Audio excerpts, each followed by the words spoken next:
ফজরের নামাজ জামাতে পড়ে, তারপরে সালাম ফিরানোর পর ওই জায়গাতেই বসে থাকে এবং জিকির আজগার করতে থাকে, সুবহানাল্লাহ 100 বার পড়লো, আস্তাগফিরুল্লাহ 100 বার পড়লো, ঠিক আছে, লা ইলাহা ইল্লাল্লাহ ওয়াহদাহু লা শারীকা লাহু লাহুল মুলক ওয়া লাহুল হামদু ওয়া হুয়া আলা কুল্লি শাইইন কাদির, এগুলো পড়লো। তারপরে ধরেন দরুদ শরীফ পড়লো ইত্যাদি। জিকির আজগার শেষ করে সূর্য উঠে যাওয়ার পরে সে যদি 2 রাকাত নামাজ পড়ে, মাত্র 2 রাকাত, সে ফিরে যাবে একটা কবুল হজ, একটা কবুল ওমরার নেকি নিয়ে ফিরবে ইনশাআল্লাহ।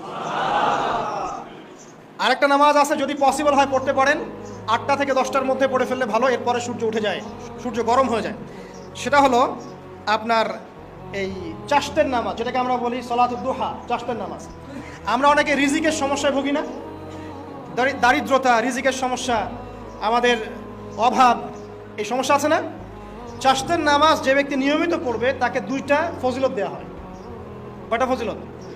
চাশতের নামাজ যে ব্যক্তি নিয়মিত পড়ে তার 2টা স্পেশাল ফজিলত। এক, তাকে দ্বীনের জ্ঞান দেওয়া হবে, ইলম মুখস্থ ক্ষমতা দেওয়া হবে, আপনি হিফজ ক্ষমতা বেড়ে যাবে, কোরআন সুন্নাহ মুখস্থ রাখতে পারবেন ভালো ইনশাআল্লাহ, আল্লাহর পক্ষ থেকে বুঝ দেওয়া হবে।